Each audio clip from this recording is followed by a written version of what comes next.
My wife snapped, "I'm tired of your boundaries. Be a man." I said, "Understood."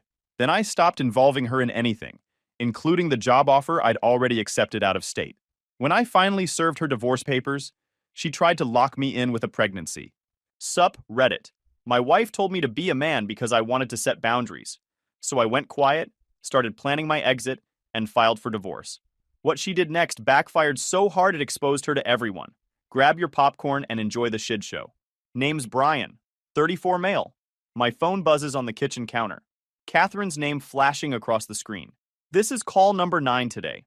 I watch it ring and let it go to voicemail. She's been calling non-stop again lately, like she thinks time rewinds if she tries hard enough. It took 11 months to get here. But I'm getting ahead of myself. 3 years of marriage. 3 years of being told my opinions were suggestions and her decisions were law. And it all started unraveling one night. But before I get to that night, you need to understand how I ended up married to this woman. I grew up in a small town in Ohio, the kind of place where everybody knows your business and your parents' business, and probably your grandparents' business too. My dad worked at a steel plant for 32 years before his back gave out. My mom worked at a grocery store until it closed. We weren't poor, but we weren't comfortable either. I put myself through college working help desk jobs and night shifts at a data center. Spent 4 years answering calls from people who couldn't figure out why their printer wasn't working. The answer was usually that it wasn't plugged in. I learned patience in that job, got my certifications one at a time while living on ramen and store-brand energy drinks. By 28, I was a senior network engineer at a mid-sized financial services company. Good salary, decent benefits, and the kind of job security that comes from being the only guy who actually understands how the servers talk to each other. I met Catherine at a company mixer when I was 29. She worked in client relations. Beautiful, confident, and she laughed at my dry jokes. That should have been my first warning sign. Nobody laughs at my jokes. She pursued me. Not ego, just facts. She got my number from a coworker, texted me first, suggested our first date, and planned the first 3 months of our relationship like she was managing a project. I thought it was refreshing. I thought she was decisive. I thought I'd found someone who knew what she wanted. What she wanted, it turned out, was control. She just hid it well until the ring was on her finger. We got married after 14 months of dating. Small ceremony, mostly her family, because mine couldn't afford to fly out, and she said a big wedding would be tacky anyway. The first year was fine. Normal marriage stuff. Small disagreements about dishes and thermostats and whose turn it was to deal with the neighbor's barking dog.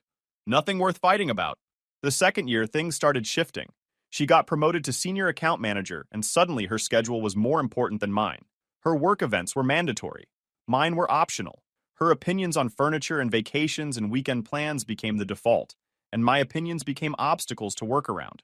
I pushed back sometimes. She'd sigh, give me that look like I was being difficult, and say something about how she just wanted to make things easier for me. She said I should be grateful she was willing to take charge. She said most wives wouldn't put in this much effort. I let things slide. I told myself marriage was about compromise. I told myself she was just stressed from work. I told myself a lot of things that kept me comfortable, but kept me blind. By year 3, I'd become a passenger in my own life. She made decisions and informed me afterward. She spent money and explained why it was necessary after the fact. She planned our social calendar without asking me, then acted confused when I wasn't pumped about attending her coworker's cousin's baby shower for the 3rd time that year. 11 months ago, I hit my limit. I'd just come home from a 12-hour shift. One of our main servers had crashed, taking half the trading floor offline, and I'd spent the day rebuilding configurations while finance executives breathed down my neck like I'd personally caused the outage. I was exhausted, mentally fried. I wanted to sit down, eat something, and stare at a wall for an hour. Instead, I walked into an ambush. Catherine was at the kitchen table with her laptop open, surrounded by contractor quotes and cabinet samples. She barely looked up when I came in. "I signed off on the kitchen renovation," she said, still scrolling through tile options. "They're starting demo next Monday." I stopped in the doorway. "What? We agreed to wait until next year." "Waiting's pointless." The contractor had an opening and I locked it in. She finally looked at me. "The kitchen's outdated. Everyone who visits says so." "How much?" "22,000. I put 8 down as a deposit from the joint account. Non-refundable. $8,000. From our joint savings. On a renovation we'd specifically agreed to postpone. You put 8 grand down without asking me? I'm telling you now, aren't I? It mattered, because we'd agreed to wait. Because I'd been planning to use some of that money to pay down the car loan early. Because once again, my input had been treated like a suggestion she could ignore. I told her I wished she'd talk to me first. I said it felt like she'd been making a lot of decisions without me lately. The new furniture she ordered without showing me options. The car she leased without mentioning it until it was in the driveway. The dinner parties she scheduled on nights I'd told her I was working late. That's when she snapped. She closed her laptop hard enough to make the table shake. Her whole tone changed. "I'm so tired of your boundaries and concerns," she said. "Honestly, it's exhausting. Be a man for once." The words hit and everything went quiet. I looked at her for a long moment. She was waiting for me to apologize, to fold like I always did. "Understood," I said. She smiled. Actually smiled. Like she'd won. Like she'd finally broken me into the shape she wanted. She turned back to her laptop and started scrolling through tile samples. What she didn't know was that I'd made a decision. I was going to stop involving her in anything, including the job offer that had been sitting in my inbox for 4 days. A hospital system in Colorado needed a new IT infrastructure manager. Complete network overhaul. Build a team from scratch. Relocation required. 30% raise. The kind of opportunity that shows up maybe twice in a career. I'd been on the fence because moving meant uprooting everything. Selling the house, asking Catherine to leave her job, starting over. But after that night, the fence disappeared. I pulled out my phone under the table while she scrolled through backsplash options. I opened the email, read the offer one more time. I typed it out. "I accept the offer." Sent it at 11:50 p.m. And I didn't say a word to her. To understand why I could walk away from a 3-year marriage without looking back, you need to understand what that marriage actually looked like from the inside. Catherine came from money. Comfortable money. The kind where your parents pay for your college and your first car and probably help with your house down payment. She grew up expecting things to go her way, because things always had. As I said, I came from nothing. Every dollar I had, I earned. Every opportunity I got, I clawed for. We were totally different people pretending we were compatible, because the chemistry was good and the timing was right. The problem started small. She'd make plans without asking, then act hurt when I wasn't excited. She'd spend money we hadn't budgeted, then explain why it was actually an investment. One time, she volunteered me to help her father move a shed, full weekend project. She told me about it 2 days before, like I had nothing else going on. I had an on-call rotation that weekend. Critical systems. She said I could figure it out. I spent Saturday hauling lumber while checking my phone every 10 minutes for server alerts. Her dad complained I was distracted. Her mother, Monica, made everything worse. That woman treated me like hired help from day one. She'd visit our house, rearrange our furniture without asking, and tell Catherine the place needed a woman's touch. She'd make comments about my job, ask if I was planning to do something more prestigious, wonder out loud why her daughter had settled for an IT guy when she could have had a lawyer or a doctor. I brought it up to Catherine once. I said her mother was disrespectful, and I'd appreciate some backup. Catherine laughed. She said her mother was just old-fashioned. She said I was being sensitive. She said I needed to learn to take a joke. I let it go. I let everything go. That was the pattern. Then there was her coworker, Bennett. Good-looking guy. Always at every company event. Always finding reasons to talk to Catherine. I noticed the way he looked at her.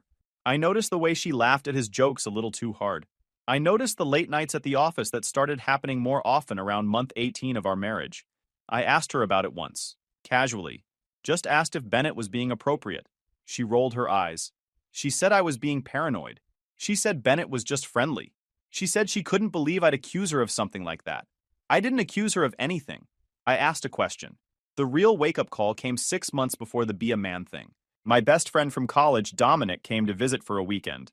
He was the kind of guy who'd help you move a couch at 2 a.m. and never mention it again. Solid, reliable. Catherine hated him right away. She complained that he was too loud. She complained that he ate too much of our food. She complained that we spent too much time playing video games instead of doing something productive. On the second night of his visit, she pulled me aside and said she didn't want him staying at our house anymore. She said he was a bad influence. She said I needed to grow out of friendships like that. Dom heard the whole thing through the wall.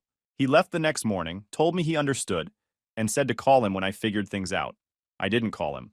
I was too embarrassed, too deep in the fog to see what was happening. But that conversation planted a seed, and over the next 6 months that seed started growing. I started paying attention. I started noticing how every decision somehow ended up being her decision. I started noticing how my needs were always negotiable, and hers were always non-negotiable. I started noticing how isolated I'd become, how I'd stopped seeing friends, stopped doing hobbies, stopped being anyone except Catherine's husband. By the time she told me to be a man, I was already halfway out the door. That night, something clicked. The job offer from Colorado wasn't just an opportunity. It was an escape route, and I was going to take it. The morning after I accepted the Colorado job, I woke up at 5 a.m. Catherine was still asleep, probably dreaming about her new kitchen. I made coffee, sat at the kitchen table, and started building my exit strategy. The offer letter was in my inbox, countersigned by their HR director. Start date in 5 weeks. Relocation package included.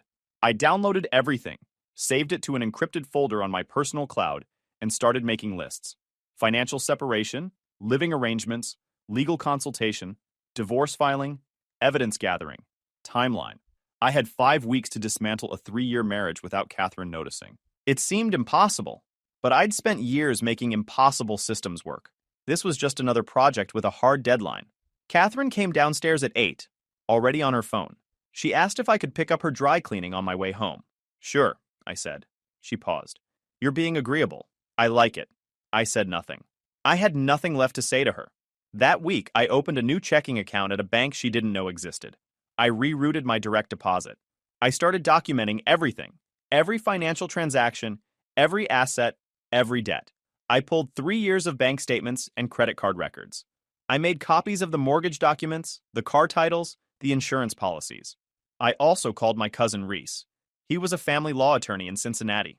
We weren't close, but blood is blood, and I needed someone who knew the system. I gave him the short version. Controlling wife, 3 years of marriage, no kids. I wanted out clean. Reese was quiet for a moment. You sure about this? Divorce isn't something you can undo. I told him I was sure. I told him about the be a man comment. I told him about 3 years of being steamrolled. I told him I'd already accepted a job in another state. He whistled low. Damn, you're not messing around. I said I was done messing around. Reese walked me through the basics. Our state allowed no-fault divorce. With no kids and relatively straightforward assets, it could be quick if both parties cooperated. He said the house would probably need to be sold and split. He said to document everything and keep my mouth shut until the papers were ready. I followed his advice. For 3 weeks, I was the perfect husband. Agreeable, pleasant, invisible. I said yes to everything. I smiled at her jokes. I complimented her outfits. I played the part so well that she started getting suspicious in the opposite direction, asking me why I was being so nice. I told her I'd been thinking about what she said. She bought it completely. She even told her mother I was finally coming around. I found an apartment in Colorado online. 1 bedroom, close to the hospital campus, available immediately. The building was nothing special, but it had secure parking, on-site laundry, and most importantly, it was 900 miles from Catherine. I filled out the application during lunch breaks, used my new bank account for the deposit, and had the lease signed within a week. The landlord didn't ask questions. He just wanted the first month's rent and proof of employment. I gave him both. The hardest part was the house. We'd bought it together, both names on the mortgage. I couldn't sell it without her signature, and I wasn't trying to steal anything. I just wanted out clean. Reese handled that part. He drafted divorce papers that proposed selling the house and splitting the equity 50-50. Fair, straightforward. I printed the papers and kept them in my laptop bag, waiting for the right moment. Then, during week 4 of my exit plan, Catherine dropped a bomb. It was a Tuesday night. I was in the home office, pretending to work while actually finalizing moving logistics. Catherine knocked on the door, which was unusual. She normally just walked in like she owned the place. She sat down across from me, hands folded in her lap. She looked nervous. Also unusual. I have something to tell you, she said. My stomach dropped. For a split second, I thought she'd found out about the job, about the apartment, about the divorce papers sitting in my bag 3 feet away. I'm pregnant, she said. I didn't move, just sat there while the words settled. I found out last week, she continued. I wanted to wait until I was sure before telling you. I know things have been tense lately, but this changes everything, right? We're going to be a family. She was smiling, crying a little. The perfect picture of a happy, expectant mother. And I didn't believe a single word. Maybe it was the timing. Maybe it was the fact that we'd barely been intimate in months. Maybe it was 3 years of learning that Catherine's announcements usually came with strings attached. But something about this felt wrong. How far along? I asked. About 6 weeks, she said. I did the math in my head. 6 weeks ago was right around when she started coming home late from work regularly. Right around when the texts from Bennett became more frequent. Right around when she started picking fights with me over nothing. Almost like she was looking for reasons to be mad. We should celebrate, she said. This is amazing news. I forced a smile. Yeah, amazing. That night, I lay awake until 3 a.m. running scenarios. Either she was telling the truth and I was about to abandon my pregnant wife, or she was lying about the pregnancy to trap me, or she was pregnant, but it wasn't mine. Bennett, the late nights, the way she got defensive whenever I asked questions. I needed information, and I needed to be smart about getting it. The next morning, I called Reese, told him about the pregnancy. Long pause. Well, that complicates things. I told him I wasn't sure I believed her. I told him about the timing, about Bennett, about my gut feeling that something was off. Reese sighed. Look, if there's a baby and it's yours, walking out makes you look terrible in court. If there's no baby, or it's not yours, she's using it as leverage. Either way, you need proof before you do anything. He was right. I couldn't file for divorce with a pregnancy announcement hanging over everything. The optics would be devastating, but I also couldn't just take her word for it. Get her to show you confirmation, Reese said. Doctor's appointment, ultrasound, something official. And if she's really pregnant and you have doubts about paternity, we can deal with that after birth with a DNA test. I thanked him and hung up. That evening, I asked Catherine if she'd seen a doctor yet. I have an appointment next week, she said. You could come if you want. I want, I said. She looked surprised, almost disappointed. The appointment was the following Thursday. I took the afternoon off work, drove her to the OB/GYN, and sat in the waiting room wondering if my entire life was about to implode. The ultrasound confirmed it. She was pregnant, about 7 weeks along. Catherine was crying happy tears. The doctor was congratulating us. I shook hands and smiled and said all the right things. But in my head, I was already recalculating. The pregnancy changed everything and nothing. It changed the timeline. I couldn't file for divorce right away, not without looking like a monster who abandoned his pregnant wife. It changed nothing about my decision to leave. If anything, it made me more certain. Because if Catherine was capable of timing a pregnancy announcement to trap me, she was capable of anything. I called Reese and explained the situation. Paternity test after birth, he said. That's the cleanest way. If it's yours, you'll have custody and support obligations. If it's not, you'll have grounds for divorce that make you the sympathetic party. What about in the meantime? In the meantime, you wait. Keep documenting. Keep your finances separate where you can. And don't tell her anything about your plans. I didn't like waiting. But I understood the strategy. What Catherine didn't know was that I'd already taken the Colorado job. I called my new employer and explained I had a family situation. They weren't happy. They gave me 90 days max. After that, they'd have to repost. I told them I understood. The 90 days came and went. They reposted. I reapplied. They said I was still their first choice when timing worked. The apartment lease I'd signed went month to month after the initial term. Everyone was on standby, waiting for me to give the green light. I spent the next 7 months being the model expectant father. I went to every appointment. I assembled nursery furniture without complaint. I painted the baby's room a soft yellow because Catherine said green was too trendy. I pretended to read baby name books while actually researching paternity testing laws on my phone. Catherine was thriving. She loved the attention. She loved posting ultrasound pictures online. She loved telling everyone how excited we were to start a family. Meanwhile, I was building my case. I checked our phone records. Catherine had been texting Bennett dozens of times per week for the past 4 months. Late-night calls lasting 20, 30, 40 minutes. I couldn't see the content, but the pattern was obvious. I checked her calendar she synced to our shared cloud. Plenty of late work nights that didn't match any company events I could verify through her firm's public schedule. She had client dinners on Tuesday nights when her firm didn't have any client events scheduled. She had team meetings that ran until 9 p.m. when her team usually left at 5. The inconsistencies were everywhere once I started looking. I checked our credit card statements. Dinners at restaurants she never mentioned. A boutique hotel charge. In the city she never explained.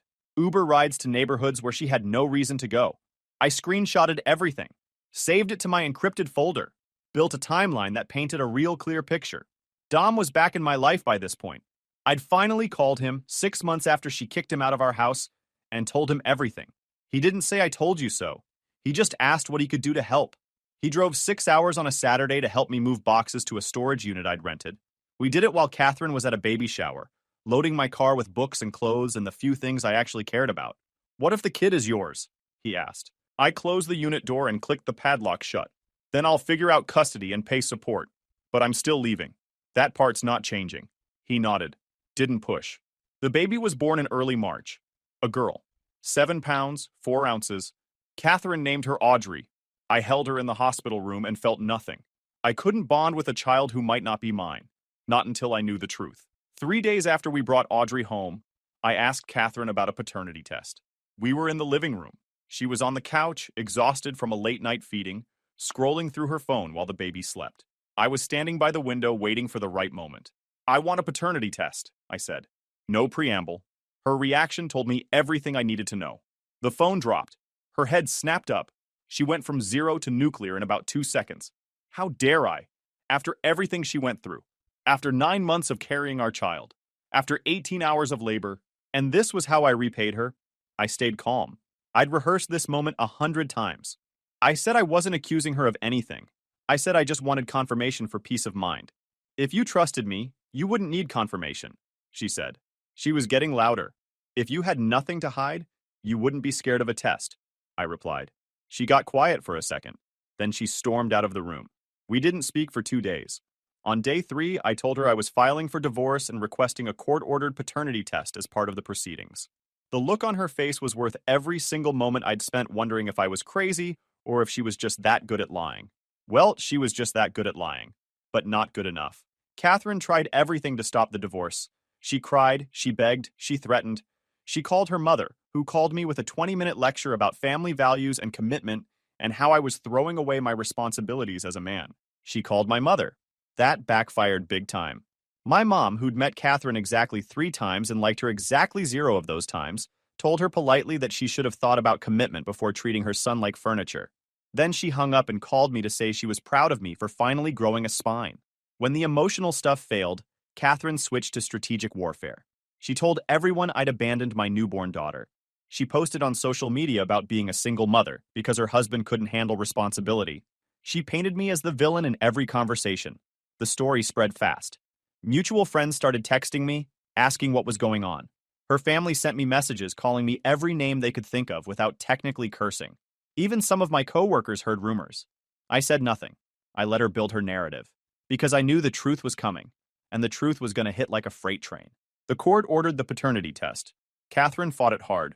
She claimed it was invasive, an attack on her character. The judge didn't care. Cheek swab, paperwork, results in 10 business days. Those 10 days were the longest of my life. Catherine went from confident to nervous to borderline frantic. The first few days, she was still playing offense. But as the days ticked by, desperation started creeping in. She started calling me constantly, not to fight, but to negotiate. Day 4, she offered to drop the divorce if I dropped the paternity demand. Day 6, she offered me the house, free and clear. Day 8, she offered to give me full custody if I just stopped the test. Full custody of a child she claimed was mine but didn't want me to verify. The offers made no sense unless she had something massive to hide. I didn't respond to any of it. I'd waited for months. I could wait 10 more days.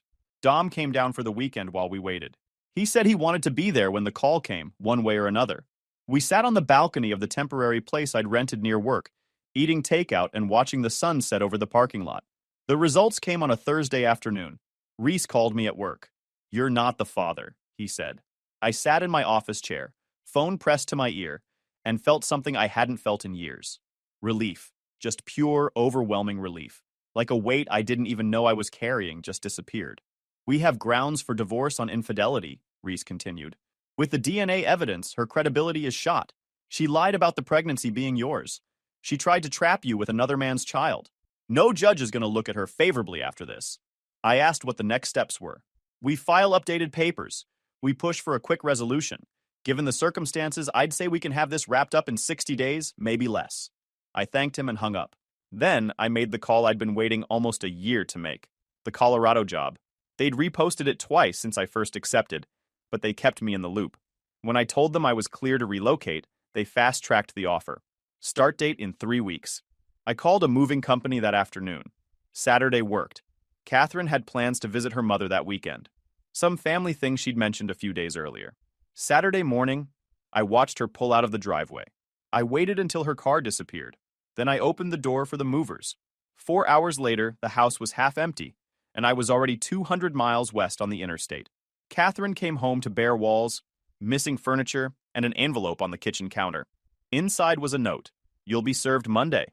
Reese is the only call you need. She called me 47 times that night. I didn't answer. Then I called Dom. Not mine, I said. He was quiet for a second. Then he laughed. Dude, go celebrate. You just dodged a bullet the size of a school bus. I didn't celebrate. I went back to work, finished my shift, drove to my apartment, and sat in the dark for an hour, just letting it sink in. Catherine had tried to trap me with another man's baby. She'd lied to my face for months. She'd built an entire story painting me as a deadbeat dad when she absolutely knew, that child wasn't mine. And now everyone was about to find out. When the DNA results became part of the court record, Catherine's carefully built story started falling apart. Not all at once, just piece by piece as people started asking questions she couldn't answer. The narrative spread, the one where I was the villain who abandoned his pregnant wife, started developing cracks that kept spreading. Her own mother called her, not to support her, to ask what the hell was going on. Monica left me a voicemail a few weeks later apologizing for how she'd treated me over the years, which was so unexpected I saved it just to prove it actually happened. She said she was ashamed of her daughter. She said she understood why I left. She said she'd been wrong about me from the beginning. Coming from a woman who once asked me at Thanksgiving dinner if I ever planned to get a real job, that was something. The mutual friends who texted me asking what I was doing quietly stopped reaching out to her. Nobody made big announcements. Nobody posted anything public. People just stopped backing her once the facts got around. The coworkers who heard rumors about me abandoning my family started keeping their distance once the real story spread through the office grapevine. Bennett, the actual father, wanted nothing to do with her. Turns out he had a fiancée of his own, who didn't appreciate finding out her future husband had been sleeping with a married woman and had gotten her pregnant. That engagement ended within a week of the DNA results going public. Bennett transferred to a different office in a different state. Catherine lost her job 2 months after the divorce was finalized. Not officially because of the affair, but the company found reasons. Performance issues, attitude problems, the kind of vague explanations employers use when they want someone gone. She couldn't afford the house on her own. We sold it as part of the divorce settlement. After the mortgage payoff, the equity split, and legal fees, she walked away with about $38,000. Not nothing, but not enough to rebuild the life she thought she deserved. She moved back in with her mother, a 32-year-old woman with a baby that wasn't her husband's, living in her childhood bedroom, trying to figure out how everything went so wrong. I moved to Colorado, started my new job, built a new life. The work was good, challenging in ways that reminded me why I got into this field. The hospital's network was a mess when I arrived. Legacy systems that hadn't been updated in years. Security protocols that would make a hacker laugh. I loved it. I finally had problems I could actually solve. I built a team from scratch, put in security protocols that actually made sense, migrated their patient record system without losing a single byte. The CFO said I'd saved them from a disaster they didn't even know was coming. I bought a house 8 months in. Small place, good neighborhood, mountain views from the back deck. I started hiking on weekends, picked up woodworking because I finally had a garage, and no one to tell me it was too loud. Built a bookshelf, then a coffee table. Got back in touch with old friends I'd let slip away. Started feeling like myself again for the first time in years. Dom visited a few times that first year. We'd end up on the deck until midnight, talking about nothing important. Reese sent me the final divorce papers 10 weeks after the DNA results. Signed, sealed, done. I was officially a free man. Life moved forward. The Colorado sky was bigger than anything I'd known in Ohio. The air was cleaner. The people minded their own business. I could go entire weekends without talking to anyone, and it felt like freedom. Then, 14 months after I left, Catherine showed up. I don't know how she found my address. Maybe property records? Maybe she got creative. Didn't matter. She was standing on my porch when I got home from work on a random evening. She looked different, thinner, tired. The polished confidence was gone, replaced by something desperate and worn out. "Can we talk?" she asked. I stood at the bottom of my porch steps, keys in hand, and looked at her. This woman who'd controlled and dismissed and manipulated me for 3 years. This woman who'd tried to pass off another man's child as mine. "There's nothing to talk about," I said. "Please, just 5 minutes. I need you to understand." I walked past her, unlocked my door, and stood in the doorway. "Understand what?" She turned to face me. Her eyes were wet. "I made mistakes. I know that now. I was controlling and I didn't appreciate you and I took you for granted. But I've changed. I've been working on myself. Good for you, I said. I mean it. I get it now. Why you left. I get why you were unhappy. And I'm sorry. I'm so sorry for everything. I leaned against the doorframe. You done? She blinked. What? Are you done? I've got a steak marinating and a game starting in an hour. I flew 900 miles to talk to you and you're thinking about steak? It's a ribeye. Good cut. Didn't want to waste it. I shrugged. You were saying something about being sorry? Her face flushed. I'm trying to make things right. Catherine, you tried to trap me with another man's baby. You lied to my face for 9 months. You told everyone I abandoned my child when you knew from the start, that she wasn't mine.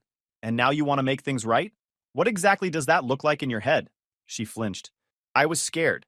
I didn't know what else to do. I thought if you believed the baby was yours, you'd stay. I thought we could work through it. Work through you sleeping with Bennett? It was a mistake. One mistake.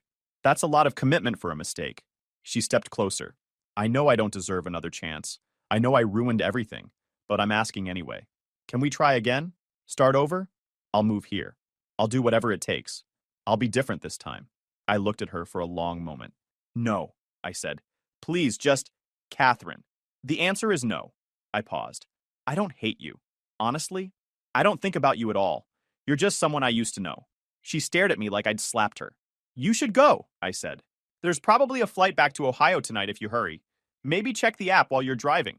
I hear rental car return lines can be brutal. I stepped back inside my house, with my furniture and my view and my life that I'd built without her. You wanted a man who made decisions, I said. Congrats, I made one. I closed the door. Through the window, I watched her stand on my porch for almost a full minute, processing, realizing there was no angle left to play, no manipulation that would work, no tears that would change anything. Eventually, she walked back to her rental car. She sat behind the wheel for a few minutes, probably crying, probably already coming up with a new story about how I was cold and heartless, and refused to forgive her. She'd find a way to make herself the victim again because that's what she always did. I didn't care. I went inside, seasoned my ribeye, and fired up the grill. Somewhere in Ohio, Catherine was probably landing, going back to her childhood bedroom, trying to figure out where it all went wrong. I already knew. And I was done explaining it. I ate in peace. Guys, we are so close to hit 100,000 subscribers on this channel. If you are not subscribed to the channel, please consider subscribing. It really helps hit that 100,000 mark. Thanks for making this dream come true.